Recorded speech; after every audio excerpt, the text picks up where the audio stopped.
Araling Panlipunan 6, Quarter 4, Week 3, Milk Base. Ang paksa ng ating aralin sa araw na ito ay pagwawakas ng Rehimeng Marcos sa pamamagitan ng People Power 1. Ito ay mula sa Learner's Pocket Lip. Hello kids! It's me, Teacher Frel. Don't forget to subscribe, like, and share, and hit the notification bell for the latest video. You can also follow my Facebook page, Teacher Frel TV.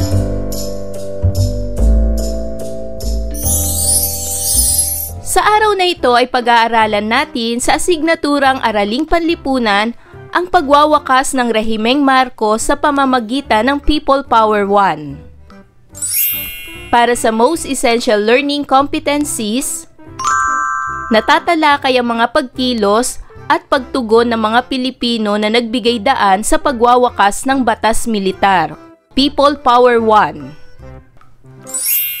Sa nakaraang mga aralin ay natutuhan natin ang pagwawakas ng batas militar matapos na iproklama ni Marcos ang pagtatapos ng batas militar noong 1972 na natili siyang Pangulo hanggang taong 1986. Pag-aralan naman natin kung paano nagtapos ang Rehimeng Marcos sa pamamagitan ng mapayapang paraan. Pagkatapos ng aralin, ikaw ay inaasahang: una, natutukoy ang mga pagkilos at pagtugon ng mga Pilipino na nagbigay daan sa pagwawakas ng Rehimeng Marcos sa pamamagitan ng People Power 1. Pangalawa, nailalarawan ng mga pagkilos at pagtugon ng mga Pilipino na nagbigay daan sa pagtatapos ng Rehimeng Marcos sa pamamagitan ng People Power 1. At pangatlo, napahalagahan ang pagkakaisa at mapayapang paraan sa pagkilos sa pagtatanggol sa bayan. Bago tayo tumungo sa ating aralin, sagutin muna ang sumusunod na pahayag. Iguhit ang puso kung tama ang pahayag at tatsulok kung mali ang pahayag. Unang bilang, ang mamamahayag na nagbibigay ng komento kay Marcos ay ipinakukulong bilang kaaway ng pamahalaan. Ito ba ay tama o mali? Magaling! Ang sagot ay puso. Ibig sabihin, ang pahayag ay tama. Pangalawa, marami ang hindi sumang-ayon kay Marcos nang gamitin niya ang kapangyarihan sa pagdedeklara ng batas militar.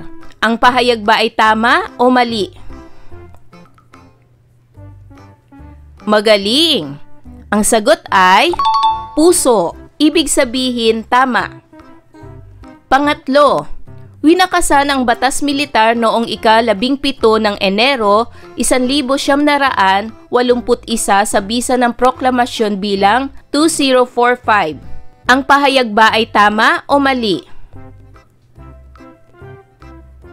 Magaling! Ito ay puso. Ibig sabihin, tama. Pang-apat, hindi naging normal ang naging buhay ng mga Pilipino sapagkat ipinasara ni Marcos ang lahat ng pahayagan, radyo at telebisyon noong panahon ng batas militar. Ang pahayag ba ay tama o mali? Magaling! Ang sagot ay puso. Ibig sabihin, tama. Panglima, sa pagwawakas ng batas militar, nagkaroon ng kamalayan ang mamamayan na kailangan nilang makilahok at bantayan ang kanilang karapatang pantao upang hindi na muling abusuhin. Ang pahayag ba ay tama o mali? Magaling! Ito ay puso. Ibig sabihin, tama. Bago tayo magpatuloy, atin munang sagutin ang gawain sa ibaba. Una ng sagot ang alam at nais malaman gamit ang KWL or ANA chart. Isulat sa column na alam ang mga nalalaman sa People Power 1 at sa column na nais malaman sa mga nais pang matutunan. Ano ba ang inyong alam tungkol sa People Power 1? Magbibigay ako sa inyo ng 2 halimbawa.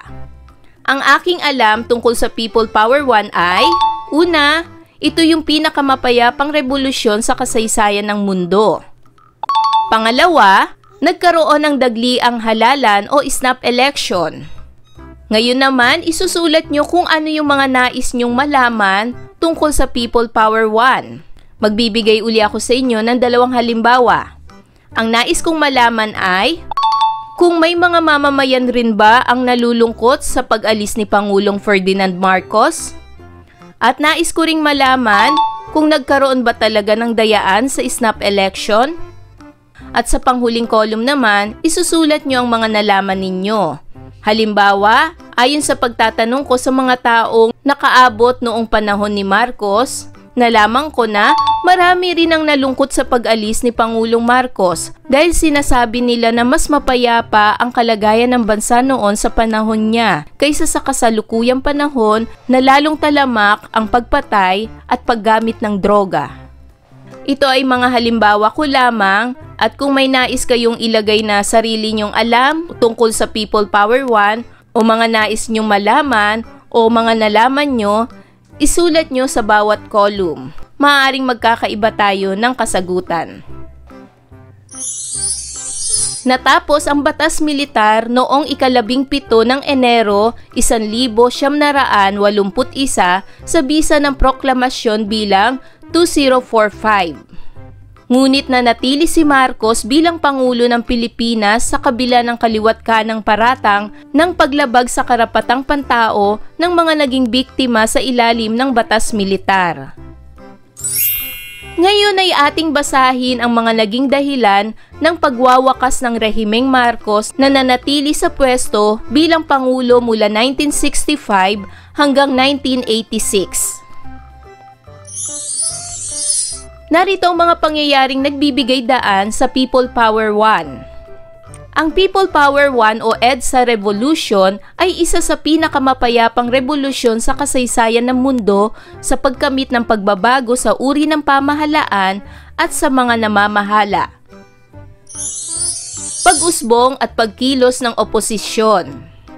Sa patuloy na kahirapan ng mamamayan sa panahon ng batas militar at sa patuloy na pagdami ng bilang ng mga biktima ng paglabag sa karapatang pantao, maraming mga mamamayan ang lumahok sa mga pagkilos at pagbabatikos sa pamahalaan ni Ferdinand Marcos.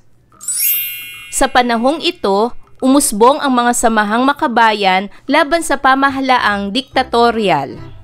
Naranasan ng bansa ang krisis pang-ekonomiya at pampolitika dahil sa daming oposisyon. Sumunod na pangyayari ay ang dagliang halalan o snap election.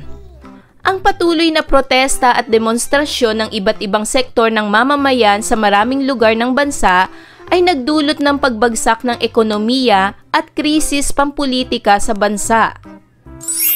Dahil dito ay ginanap ang dagliang halalan o snap election noong ika-7 ng Pebrero 1986. Hinarang ito ng maraming opisyal ng bansa dahil ito ay labag sa konstitusyon. Sa pasya at pag-iendorso ng pamahalaang Estados Unidos ay ipinagpatuloy ang halalan. Magkaiba ang naging resulta ng bilangan ng NAMFREL at COMELEC. Sa tala ng NAMFREL, ang mga panalo ay sina Corazon Aquino at Salvador Laurel. Samantala, sina Pangulong Ferdinand Marcos at Arturo Tolentino ang nanalo sa COMELEC. Dalawang pagpapahayag at panunumpa ang naganap, sina Pangulong Marcos at Tolentino sa Batasang Pambansa at Malacanang, habang sina Ginang Aquino at Salvador Laurel naman sa Club Filipino San Juan. Karamihan ay hindi sumasang-ayon at naglunsad ng pagboboykot sa lahat ng mga serbisyong pagmamay-ari ng pamilyang Marcos at nanawagan sa kanyang pagbitiw sa tungkulin. Sumunod na pangyayari ay ang pagtiwalag ng militar.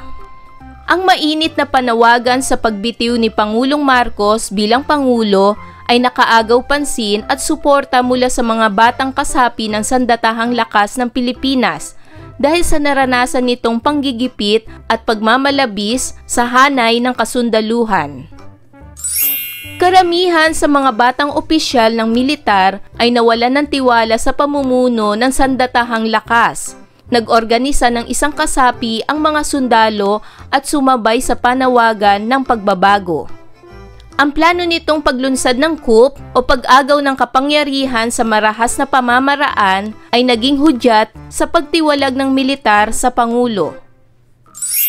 Karamihan sa mga sundalong kasapi sa pagplano nito ay dinakip at pinarusahan. Upang maipagtanggol ng mga sundalo ang kanilang mga sarili, ay pinasya nilang magtago sa Campo Aguinaldo at Campo Crame sa pamumuno ni na Minister ng Tanggulang Pambansa Juan Ponce Enrile at Vice Chief of Staff Fidel B. Ramos. Nagbigay ito ng matinding galit kay Pangulong Marcos kaya't inatasan niya ang kanyang Chief of Staff na si General Fabian Vern na lusubin ang Campo Crame at dakpin sina Enrile at Ramos at kasamahan at bawiin ang dalawang kampo. Ang sumunod naman na pangyayari ay ang panawagan ni Jaime Cardinal Sin. Ang pagkampi ni na Juan Ponce Enrile at Fidel V. Ramos at mga tauhan nito sa Crame at Aguinaldo ay nagdulot ng panganib sa kanilang mga buhay. Humingi sila ng tulong kay Arsobispo Jaime Cardinal Sin na atasan ng mga mamamayan na ipagtanggol sila mula sa mga malakihang tangkeng pandigma at malalakas na armas ng militar. Nanawagan si Jaime Cardinal Sin sa mga tao na magpunta sa EDSA upang protektahan ang mga sundalong nagkampo sa Crame at Aguinaldo. Tumugon agad ang mga tao at kaagad na bumuo ng barikada sa paligid ng kampo at nagsilbing harang laban sa mga sundalo ni Pangulong Marcos. Ito ang naging simula ng People Power o Revolution sa EDSA. Umabot ng 5 araw ang barikada na tinaguriang People Power Revolution. At ang sumunod naman ay ang tagumpay ng EDSA People Power 1. Nag-alay ang mamamayan ng mga bulaklak, pagkain at rosaryo sa mga sundalo. Sa loob ng 4 na araw at 4 na gabi, maraming Pilipino mula sa iba't ibang sektor ng lipunan at mula sa ibang lugar ay nanatiling nakahimpil sa harap ng Campo Crame at nagsilbing panangga sa mga tangke. Natapos ang himagsikan nang bumaba si Pangulong Marcos sa Malacanang kasama ang kanyang pamilya at nagtungo sa Hawaii. Ang mga dasal, bulaklak, pagkain, awit at pagkabuklod-buklod ng mga tao ay nagsilbing tulay ng mga Pilipino upang maabot at makausap sa payapang paraan ang mga sundalo ni Pangulong Marcos. Ito rin ang hudyat sa pagbabago ng pamahalaan ng bansa. Ngayon, ikaw ay nagkaroon ng kaalaman tungkol sa mga pagkilos at pagtugon ng mga Pilipino na nagbigay daan sa pagwawakas ng panunungkulan ni Marcos sa pamamagitan ng People Power 1. Sukatin ang iyong kaalaman sa pamamagitan sa pagsagot sa mga katanungan sa ibaba. Isulat ang inyong sagot sa sagutang papel. Ngayon naman ay sagutin ang mga pamprosesong tanong. Para sa unang katanungan, ano-ano ang mga isinagawang pagkilos ng mamamayan para maging matagumpay ang People Power 1? At narito ang posibleng kasagutan. Agad na tumugon ang mga tao sa panawagan ni Jaime Cardinal Sin at kaagad silang naglagay ng barikada sa paligid ng kampo upang maging harang sa mga sundalo ni Pangulong Marcos. Ang mga dasal, bulaklak, pagkain, awit at pagkabuklod-buklod ng mga tao ay nagsilbing tulay ng mga Pilipino upang maabot at makausap sa payapang paraan ng mga sundalo ni Pangulong Marcos. Pangalawang tanong, bakit naging suliranin sa pangasiwaang Marcos ang oposisyon at mga taong tulad ni Senador Benigno Aquino Jr.? At narito ang halimbawang sagot. Naging suliranin sa administrasyon ni Pangulong Ferdinand Marcos ang oposisyon at mga taong tulad ni Senador Benigno Aquino Jr. dahil sila ang pangunahing mga kritiko ng kanyang pamamahala, lalo na noong panahon ng batas militar. sila'y naging malaking hadlang sa ambisyon ni Marcos na manatili sa kapangyarihan ng walang malakas na pagtutol. Ang kanilang paninindigan ay nag-udyok sa sambayanan na ipaglaban ang demokrasya at wakasan ang diktadurya.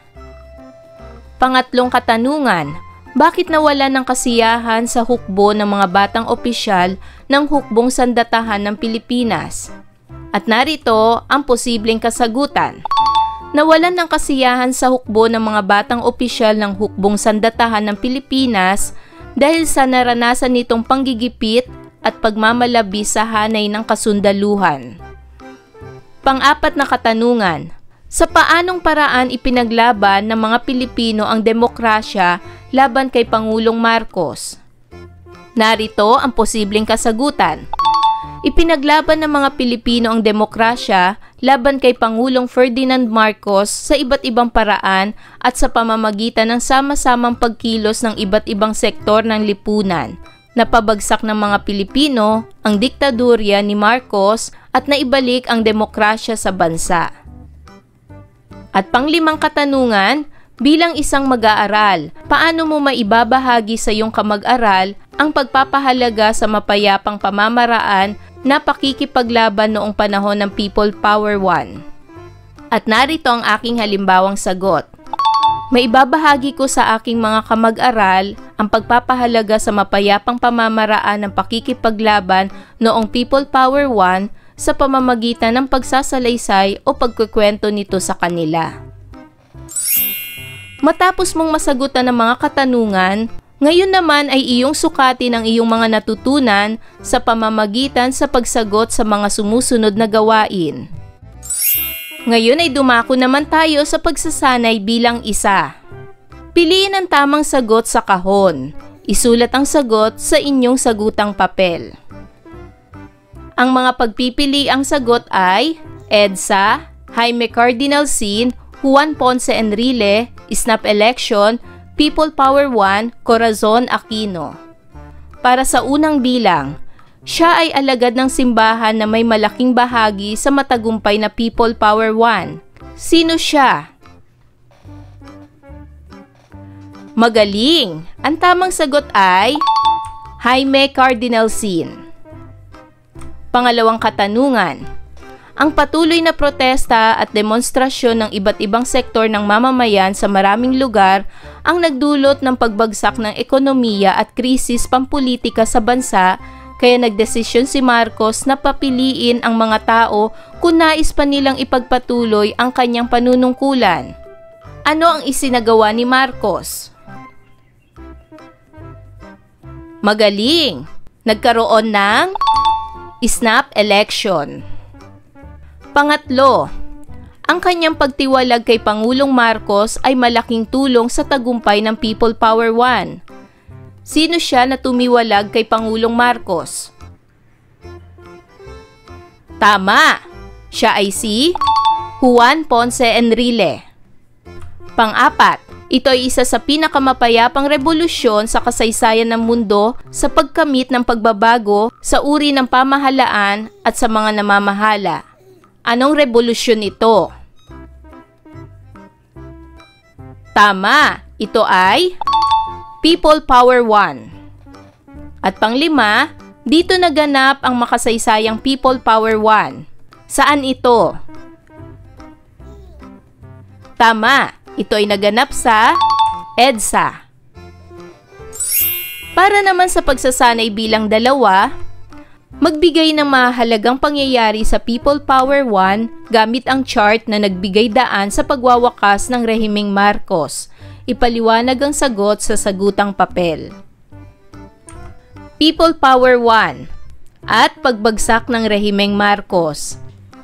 Maaring ang nawawalang salita sa gitna ay ang malawakang protesta at pagtalikod ng militar. At narito ang mahalagang pangyayari sa People Power 1. Una, ang pag-usbong at pagkilos ng oposisyon. Pangalawa, ang dagliang halalan o snap election. Pangatlo, ang pagtiwalag ng militar. Pang-apat, ang panawagan ni Jaime Cardinal Sin. At ang panglima, ang tagumpay ng EDSA People Power 1. Para naman sa pagsasanay bilang 3, gamit ang graphic organizer. Ipaliwanag kung paano ipinakita ng mga Pilipino ang kanilang pagmamahal sa bayan noong panahon ng People Power 1. Ipaliwanag ang sagot. Gawin ito sa sagutang papel. Mapayapang bansa, Pilipinas. Ipinakita ng mamamayan ang pagkakaisa, mapayapang protesta, panalangin, at matapang na paninindigan. Para naman sa pagsasanay bilang 4, ipaliwanag kung paano nakatulong ang sumusunod na pangyayari sa mapayapa at matagumpay na People Power 1 gamit ang Read and React chart. Gawin ito sa sagutang papel. Read. Nanawagan si Jaime Cardinal Sin sa mga tao na magpunta sa EDSA upang protektahan ang mga sundalong nagkampo sa Krame at Aguinaldo. Narito ang aking halimbawang reaksyon. Ang panawagan ni Jaime Cardinal Sin ay nagbigay daan sa isang mapayapang revolusyon. Dahil sa kanyang panawagan, nagkaisang mga Pilipino na protektahan ng mga tumiwalag na sundalong nagkampo sa Krame at Aguinaldo. Dahil sa sama-samang pagkilos ng mamamayan, naging matagumpay ang People Power 1. Read. Nag-alay ang mamamayan ng mga bulaklak, pagkain at rosaryo sa mga sundalo. At narito ang aking halimbawang reaksyon. Ang pag-aalay ng bulaklak, pagkain at rosaryo ay hindi lamang simpleng kilos ng kabaitan, kundi isang makapangyarihang simbolo ng mapayapang revolusyon. Sa pamamagitan ng pagmamalasakit, pananampalataya at pagkakaisa, nagtagumpay ang People Power Revolution nang hindi kailangang gumamit ng armas o dahas. Para naman sa pagsasanay bilang 5, ipaliwanag ang sagot sa sagutang papel. Kung dumating ang pagkakataon na maulit ang People Power, makikiisa o sasali ka ba sa pakikipaglaban ng demokrasya? Bakit? At narito ang aking halimbawang sagot. Kung dumating man ang pagkakataon na maulit ang People Power 1, ay makikiisa ako sa pakikipaglaban ng demokrasya, lalo na kung ang ating karapatang pantao ay nanganganib na mawala. Para naman sa pagsasanay bilang 6, balikan ang KWL chart. Sagutin ang huling column. Itala ang iyong nalaman o natutunan sa ating aralin. Mga bata, kung naisulat na ninyo ang inyong mga alam tungkol sa People Power 1 at ang mga nais ninyong malaman tungkol sa People Power 1, ngayon naman ay isulat nyo sa huling column ang mga nalaman ninyo sa People Power 1. At para naman sa pagsasanay bilang 7, pumili ng gawain na angkop sa iyong interes at kakayahan. Gawing gabay ang tanong kung paano naging matagumpay ang pagkilos at pagtugon ng mga Pilipino na nagbigay daan sa pagwawakas ng Rehimeng Marcos sa pamamagitan ng People Power 1.